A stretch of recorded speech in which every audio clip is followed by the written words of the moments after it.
Thiên liên hội yến diệu trì cung tâm thành tâm, diễn ra ngày rằm tháng 8 ta về đây cùng nhau đến báo ân từ. Hội bàn đào thế gian cùng dân sắc hoa khoe màu, dân lòng thành chúng con.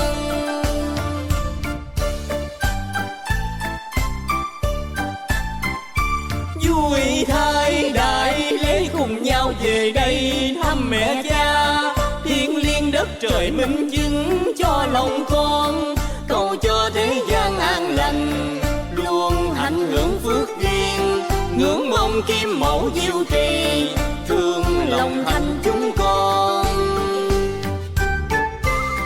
Cầu cho thế gian an lành luôn hạnh hưởng phước duyên, ngưỡng mong kim mẫu diệu trì thương lòng thành chúng con.